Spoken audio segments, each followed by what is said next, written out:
Hey everyone, welcome to my weekly Let's Try series where we check out different furry visual novels. This week, not even week really, I'm doing this kind of all week or maybe even next week too. I'm just going to be doing it more often for a bit out of spite. Today we're covering Sinter, which if you go on itch.io and you search it up, it doesn't come up. This is something else that's also called Sinter. That's it. What's going on here? Well, what's going on is that this and many other furry visual novels have been shadow banned by itch.io. In fact, basically all of them have. Almost like an astonishing percentage of all furry visual novels are currently shadow banned, which means that you cannot search them on the website, and they cannot be discovered via browsing tools or suggestion tools on the website. You can only know that they exist via manually going to the website via a link like the one in the description right now. Or, some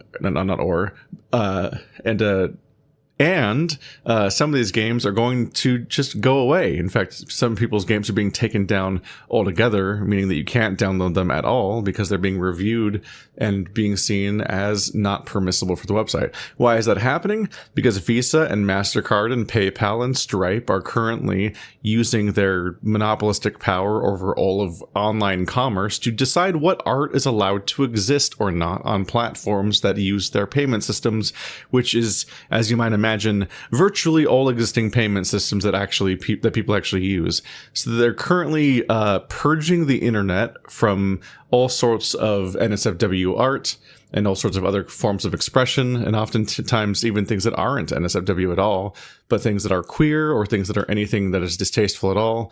There's a lot to get into here, and if you want the longer version, go over to my third channel and watch my video called Your Favorite Furry Visual Novel is Banned for the long version. But there's my intro, and I'm going to once again cover a game out of spite that you probably won't hear about at all. In fact, this game actually just launched right before the crackdown happened, so all of their traffic immediately was ground to a halt after working on this game for who knows how long and finally getting it ready to ship. It got functionally glassed by powerful organizations that decided that certain kinds of art shouldn't exist. This is stupid, and I hate it. And that's just what we're living with right now. Let's try it out. This game is adults only, by the way.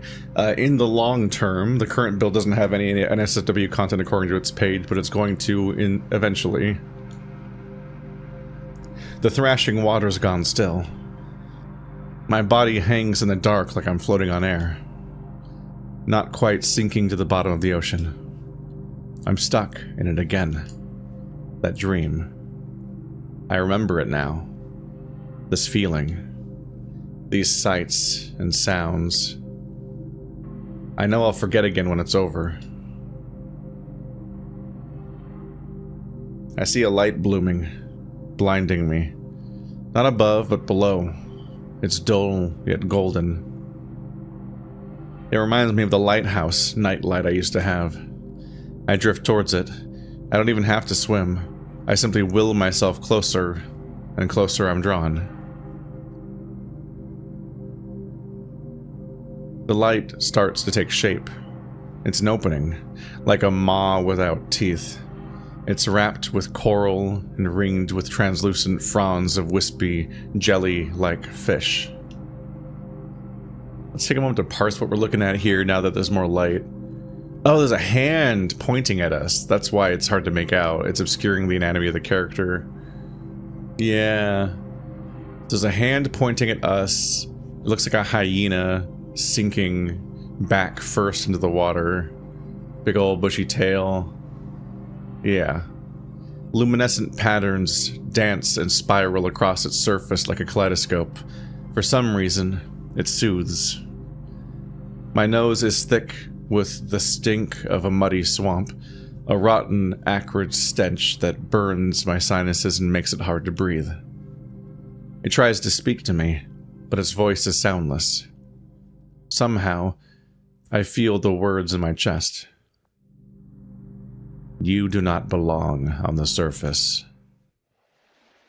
My head jerks up and my eyes open. Everything is blurry, and for a heart-stopping moment, I think my eyes are stuck with film. It rubs away easily, though, and I remember where I am. What was I doing? I must have dozed off. That's right. I'm on the Ardent Mirror. Today is the day I start my assignment at the research platform. The sea is unusually calm today, at odds with my heartbeat as I come down from... I'm actually not sure. I must have had a nightmare, though I'm not sure what about. Small waves, barely any seagulls, the setting sun sparkling on the water. Just me and the swishing sound of the endless blue forming one continuous, unbroken horizon. The salty South Pacific air permeates the atmosphere, lingering on my tongue and in my nose with every breath. There's something about it that makes this all feel a little more real, like it's finally happening. I try hard to appreciate the serenity, but inside my chest, my heart feels like it's about to burst. I'm excited and terrified. This is going to be the first job that has anything to do with my field of study since I graduated over half a decade ago. Marine biology. Well, in reality, I'm basically just a runner for the actual scientists here. But I want to work out, and I want to be able to enjoy being in my element too. No more stressing about KPIs and call handling. I lean against the chilly steel railing of the Ardent Mirror's port side and look down, as if I'm even going to be able to see anything down there. The research platform, aptly dubbed ThermalGenesis, and the crew I'm going to be spending the next several months aboard, are way, way below the midnight zone, in the heart of the literal abyss. It's an absurd distance that even after all these years I can't quite wrap my head around. 6,000 meters is like a little over 2/3 of Mount Everest. The thought stirs my heart again, and I feel myself instinctively wanting to pull away from the rail. A sudden wash of vertigo pours over me like getting hit by the last tequila at 2 a.m. in the morning. I don't back away, though. I want to acclimatize my mind to the idea that I'd be down there, and soon. It'll be easier when I'm in it, I tell myself. Fuck that. The sun is low enough now that the waves cast shadows like inky tendrils across the surface of the water. Funny. It's not alive, but it moves all on its own. It makes me smile a little, thinking about how so many legends from ages past all imagine sea monsters and unknown creatures in the deep. Right now we're conquering our oceans piece by piece, yet it seems like we know less and less with each discovery. Like cutting the heads off a hydra, every answer births more questions. Ahoy, Sailor Palmer. I look over my shoulder as I'm pulled from my thoughts by the ship's smiling captain. Captain Haig has been pretty... Haig? It's probably Haig. Captain Haig has been pretty nice to me since I got off the helicopter a few days ago. I think he can tell how nervous I am about the whole thing. Pull it together, Riley. Good evening, Captain. Is it almost time? The CEO claps a big hand on my shoulder, making me oof, this frosty white beard framing his toothy smile. Ah, you tell me. I'm sure you've been waiting for this. Go on, get down there and knock 'em dead, son. I laugh along with him for a bit as he escorts me back across the deck and into the slightly warmer interior. Before I close the door behind me, I take one last look across the water at the dimming sunlight. It's the last time I'm going to see it firsthand for a long, long time.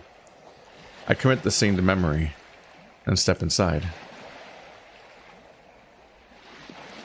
We talk a little about what's ahead of me, making sure I've gotten through my checklist before the captain is intercepted by a crewmate. Oh, right in there, Palmer. McLean will be waiting for you. He points me to the last door on our journey, and regretfully disappears to follow the crewmate to wherever he's needed. At the bottom of the ship, staring at this giant submarine's open top as it's docked in the water, I can't help but think about how much it looks like the kind of shadow It looks like the shadow of some giant whale. It's cute, in a way. I actually almost want to pet it with that thought in mind. Okay, well, maybe not that far, but it does settle my nerves a bit. That's when I hear something inside the open hatch clang. It's quiet, but it perks my ears all the same. The impulse is immediate, and I feel myself leaning over to get a peek inside. Suddenly, something huge and gray appears in front of me before my eyes can even make out anything in the dark hole. In the blur, it's crowned with two pointy shapes, and in the center of its face is a giant black nose. I'm not fast enough to stop the humiliating little squeak of terror as my mind pieces it together and I finish recoiling. A wolf. Terror, that's the thought. Ah. Rivens. Nearly bumped your wee nut there. I blink, hand on my heaving chest. He smiles at me expectantly. Then he seems to tire of waiting for me. Ah, what? Don't tell me you're shy. I'm not gonna bite you. The wolf's giant shoulder rolls as he extends an alarmingly huge paw at me for a handshake. Douglas. Or Dougie. Or Doug. Pick a favorite. I take his ridiculous proportioned paw, and he shakes my whole arm like a sine wave, leaving me to realize just a little too late that his hands are a bit slick with what must be oiled. When he lets me go, I discreetly wipe my hand on my pants and manage to smile back to the harshly accented man. I think he's supposed to be Scottish, but I don't know how to do that. Riley. I answer, a little pathetically. Riley! Love to have you, newbie. It's getting worse. I keep going into the vaguely pirate thing, which I already gave the captain. Here, fancy handed me that little box at your feet. Need to get this bump loaded up. It's gruff, but he has an almost sing-song-like jolliness to his voice that eases the tension in my chest. His nonsense words help too. Nonsense words? What did he say? Bump? I have a bad... I can never even try to do a bad Scottish accent because instead I ended up just falling into like what is can only be a summers to be like a bad Irish accent, maybe? Instead? And I'm like, why am I there? Why can't I get out of there? His nonsense words help too. Oh, sure. I look down at a box of what looks like food rations wrapped in silvery packets and pick it up, apparently to his pleasure, as he smiles at me again when I hand it forth. Cheers! It took both my arms to lift it, but he just slips it out of my grasp with one hand beneath the box, held aloft like a waiter carrying a tray. Then he disappears into the hatch. Again, I can hear him bumping and shuffling around in there, but it's not long before he's back. This time, he just pulls himself all the way out and joins me in the shrinking space of the Ardent Mirrors dry dock. He smells like a fresh workout, and it's not hard to see why. The front of his vest top is patched dark and damp around the collar with sweat, and it's the same all the way down the middle of his back. I have a mildly worrying thought. They, let you shower at the station? That halts him, and I see his snarky, smiling face crest over his meaty shoulder as they, to look at me with those honey-hued eyes. Cheeky wee bugger. Aye, of course they let us shower. Just been hauling the shite back and forth all day, that's all. He laughs to me. He laughs to let me know that he's not offended, but makes a point to whap my arm with the brown fur at the tip of his otherwise gray tail. I move to start helping him shift some more of the clutter into the hatch. Look at you, that's motivation. I sputter my lips like a horse and shake my head, only to see him take a box in each arm and hoist them up onto his shoulders.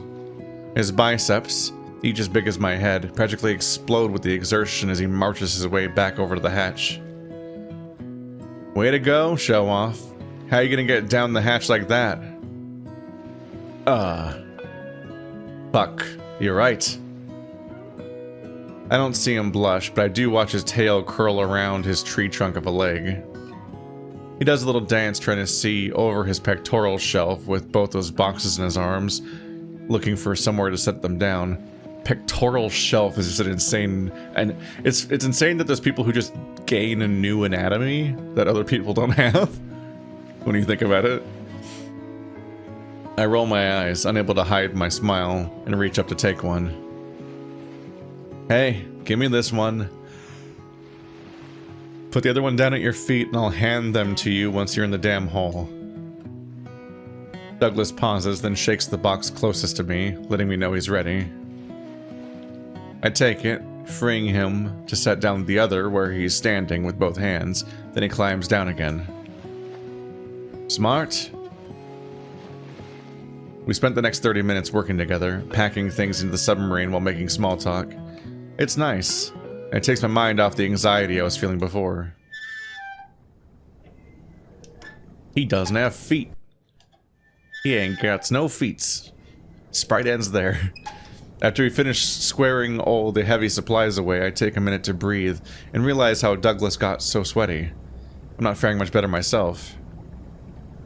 I tug a few times at the collar of my shirt, which gets a little laugh out of the big wolf as his paws wrap around the big dial on the inside of the hatch.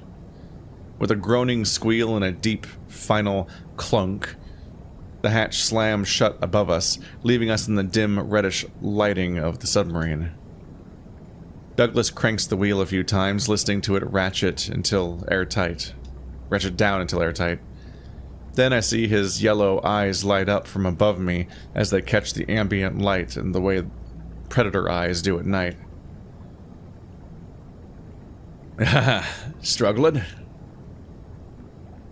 Without the hissing of pipes and sloshing of water inside the relative quiet of the submarine, I can feel his baritone voice in my chest amplified in the tight space.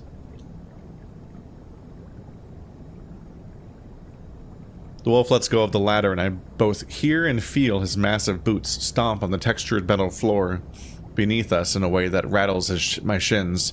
I also get a whiff of his musky scent, which is slightly overpowering his fading cologne or deodorant. Douglas then reaches down to his belt and plucks off a flask that looks smaller than it really is in his big hands. With a little more desperation than I'd like, I watch him unscrew the cap, realizing I'd been too distracted to drink anything all day, and suddenly I think I can feel my lips drying out like a cartoon. He offers his flask to me with a bump of his eyebrows, and gratefully I take it with a nod of appreciation. Sipping, I feel it pour down my throat,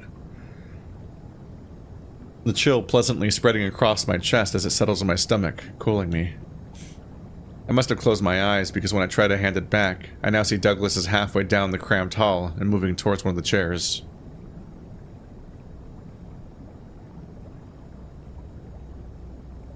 Fine by me, I think, as I take another sip while internally admitting my greed. As I follow after him, the submarine creaks and hums around me in the relative darkness where everything is half-washed in orange, lit from below. I'm actually reminded of those old sci-fi movies for a moment, and the incredulousness escapes my lips in an amused chitter born from my hyena heritage.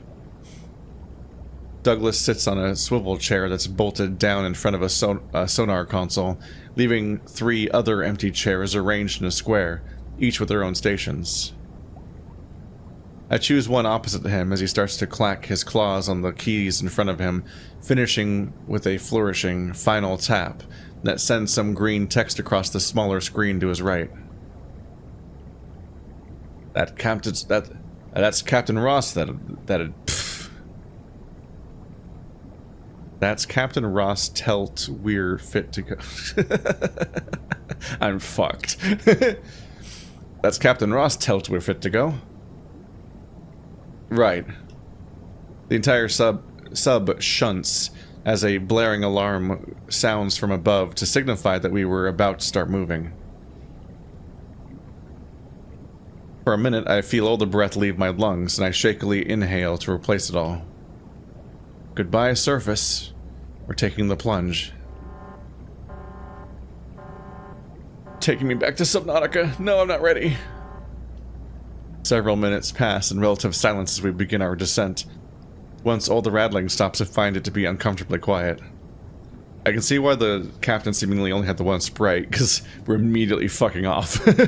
He's gonna be very, very far away. I look around me, wondering if we're the only two on the sub. Did they send you up here on your own? Where is the captain? That makes him laugh again. Aha! Nah, I'm not even qualified to pilot this thing. He gestures his thumb towards a thick steel door at the front of the long corridor we're in, and a little porthole on it. The captain doesn't like distractions when he's in the driver's seat. Should have seen him on the way down here on day one. Shame we didn't have a 10-foot pole. He doesn't want to meet the newbie? A coy smirk pulls at my lips as I say it, which seems to resonate with the wolf. Aye, he's a bit of a miserable bastard sometimes, but he knows what he's doing. He just likes things tightly run, that's all. Try not to take anything he says personally. Douglas leans back in his chair, stretching his titanic arms over his head. I think I hear a thread pop in his vest top, along with a few vertebrae. His lips curl with one scrunched face, with his scrunching face as he revels in the mounting relief, baring his huge canine teeth. I look away. And he'll get to introductions and all that when we've got our feet on the floor. Don't worry, he's not forgotten about you. I nod, letting my eyes drift to the floor, and I think about what the rest of the crew were going to be like. Hopefully I can make a good first impression. People haven't always been my best skill, and I'm already coming in late to the party after their other guy bailed halfway into the project's launch. They've already established their relationships, and now I'm gonna have to squeeze my way into that after the fact. Doesn't really help that I seem to set everyone's gaydars off somehow, even when I try to hide it. It's part of the problem, is that gay people try to hide it. It's the insecurity, the uncertainty, the constant nervousness, the anxiety. Are you anxious or just gay? At least Douglas is making good effort to make me feel at home. That's when I remember what's in my hand, and I reach over to give him his flask back. So, where are you from? Didn't come up in that half an hour of small talk? I ask out of real curiosity, but also so he'll just take the flask back. He does. Ah, sunny Scotland. I'm so fucked. My wee bit hill and glen. I giggle. Pretty far away. How'd you end up here? Douglas leans forwards, engaged now. Does forwards make sense there? I don't think it does. Knew a guy who knew a guy. Worked in oil rigs for a few years, and then we got a wee bit of gossip off the grapevine about a deep-sea project that needed hands. You miss it? Douglas tosses his head in a so-so gesture, pursing his lip. Bit of a shithole these days. Partly our fault. Partly not. There's actually the first trace of venom I've heard from him in the last part. Enough that I'm sort of intrigued, but not enough that I'm unafraid to ask. Well, from what I hear, you won't exactly be missing the sunlight. Aha! Aye! You kinda very well miss what miss which you never had. That's what you kinda never. So hard to deliver the line in one go. You kinda very well. I can't keep my face straight now. Aye. You kinda very well. I just can't do it. You kinda very well miss what you never had. That's it. That's true. Oops, I hit the joystick. What about you, though? Where's your kip? I blink.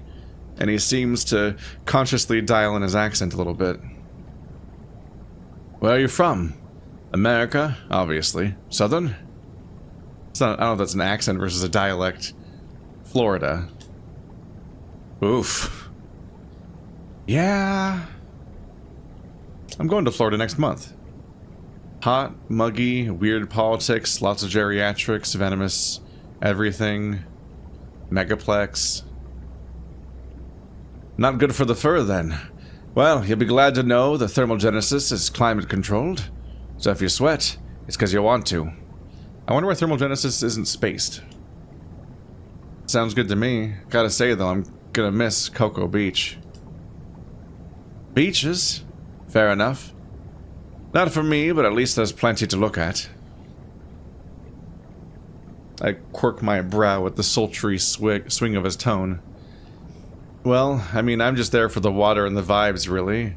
Having a nice view is part of it, I guess. We keep talking for another little while, but Douglas's yawning seems to get the better of him until he gives up and goes down on deck to take a nap. Before he goes, he tells me that there's about an hour left before it's time to dock, so I get up and decide I'm going to explore.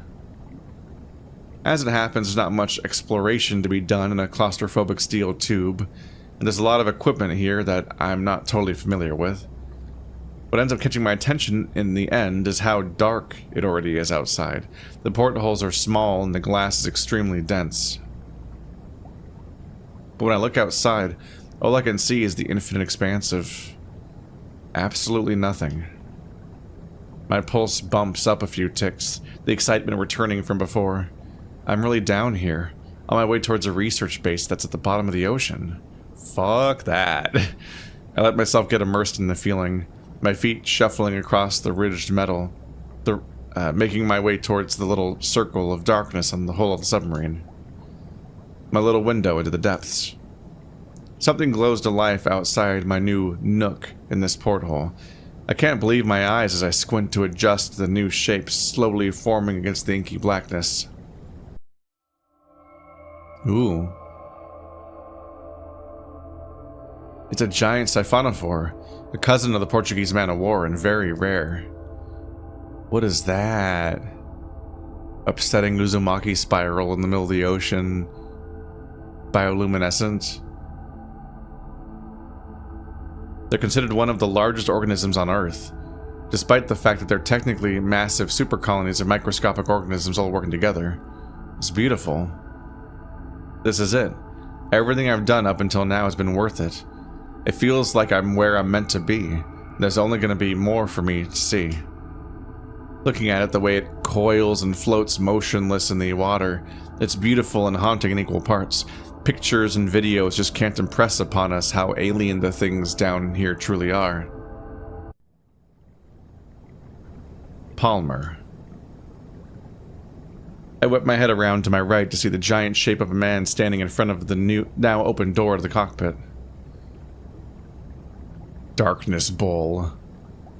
Looks like he's got cropped horns, looks like.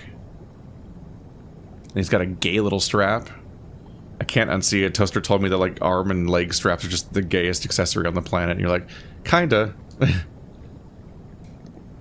It takes me just a little bit too long to close up my stupid, drooling mouth as I snap to attention like I'm about to get chewed out by my sergeant. This must be Captain Ross. My head snaps back and forth between the silhouette of my new captain and the little black porthole. The beautiful deep-sea wonder is already long out of sight. A bit of a daydreamer, aren't you? He says bluntly, reinforced by his rigid enunciations that feel like being hit with a baseball bat to my reeling, distracted mind. Daydreamer? Wait, if the captain isn't driving, then... Fuck, has it already been an hour? His shape fills my vision and brings me mentally back into the room while I try to play catch-up. He isn't as broad as Douglas, but the muscles in his exposed arms look like tightly wound cords that snake around his skeleton. I can do nothing but imagine him as the physical embodiment of a clenched fist, and I have to shake off the implications born from that image before my focus gets away from me again. Yes, Captain. Sorry, Captain. Captain Ross steps towards me again, his face unveiling in the light, and lit from below as he's about to tell me the horrifying ending, as if he's about to tell me the horrifying ending of a scary campfire story. The stunted remains of bull horns jet from atop his blocky head. They've been shorn into stubs and capped with big metal stud-like adornments. His deep, russet eyes bore into me, assessing me from top to bottom the way a chef looks at his knives. I feel small. Welcome aboard, Palmer. Looks to me like you're eager to get to work. I look forwards... Okay, that one can't be right. I look forward to working with you over the next several months. I can't tell if he's being sarcastic or not. He's unreadable. So much so that when he extends his hand to me, I look at it like it's a Venus flytrap waiting for prey. Still, I reciprocate. Thankfully, he doesn't drop me to the floor and pretzel my arms in a painful hold. Instead, it's a firm yet gentle shake. Professional. Like with Douglas, I spend too much time thinking about it, and my arm just kind of limply flops his grasp until he lets go. Damn it. This guy is so intense. Is he angry? You've been briefed, right?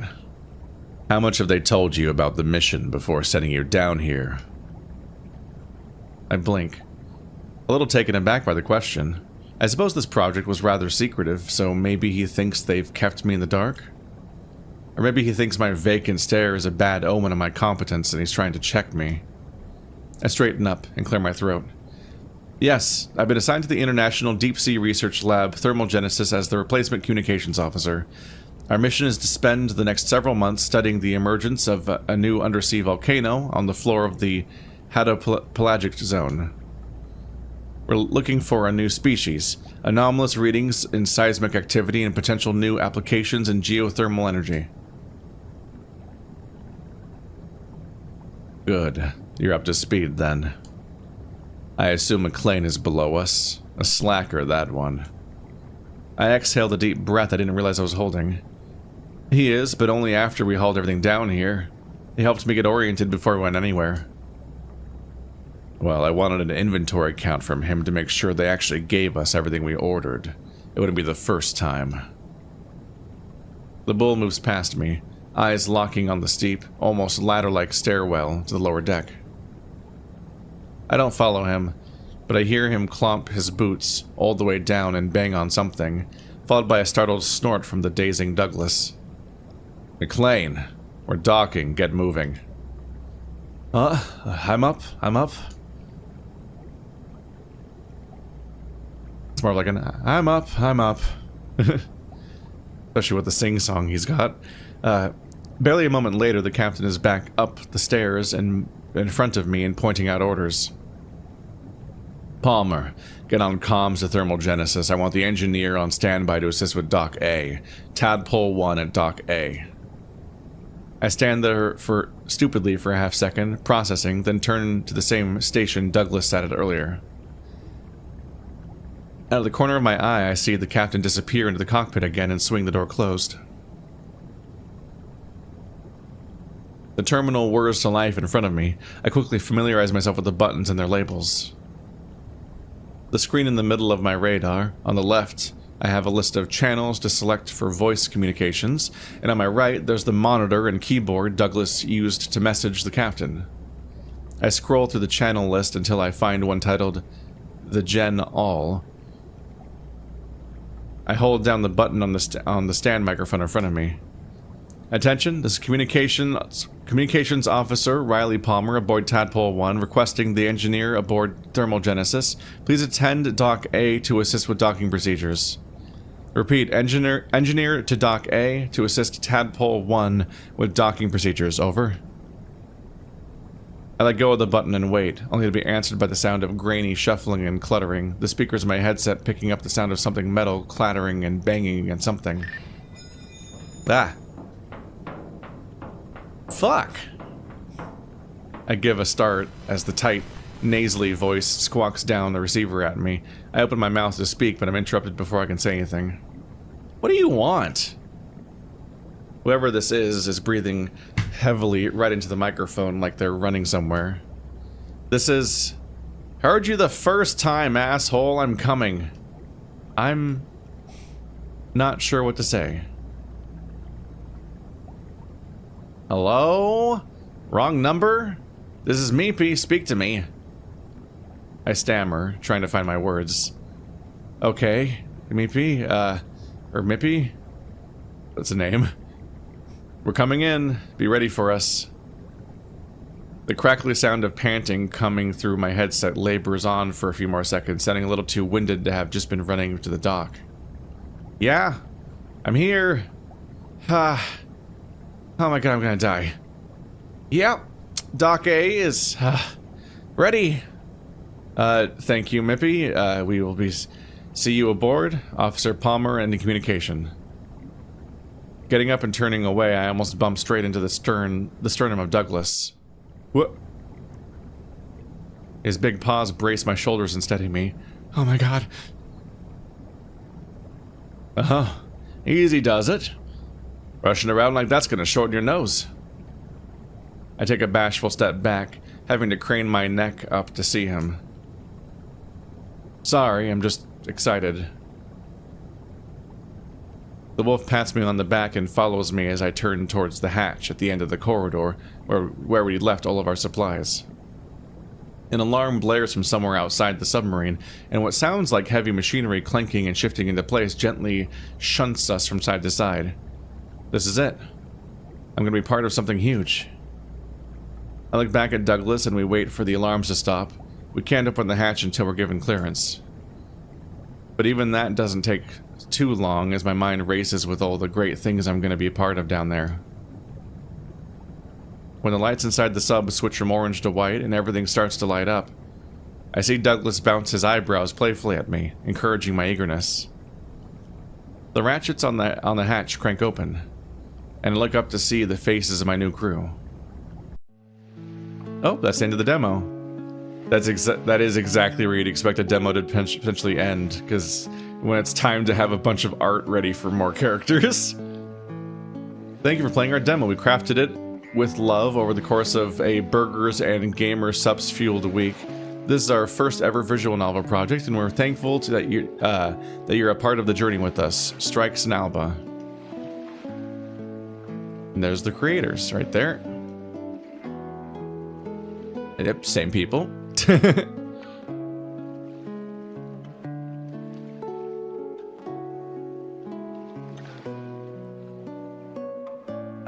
Different people credited. That's because it's libraries, right? That makes sense. Alright, well that's going to be it for now. That's the beginning of Sinter. They're already working on update 2 from what I saw. So there'll be more coming once more of the art is ready. But yeah, very unfortunate to decide to make a visual novel and then immediately have your entire category of art delisted so that nobody knows it exists. Unless somebody makes a video like this, I guess. Speaking of which, how did I know about this? So there's a website called fvn.li that I've brought up before, and this is going to be the tool you want to use to find more furry visual novels right now. Because all of these ones that say NSFW in particular, and some of the ones that don't say that, for confusing reasons that's hard to parse, but a lot of it's just because everything sucks right now, are currently just hidden. You can't find them anywhere else.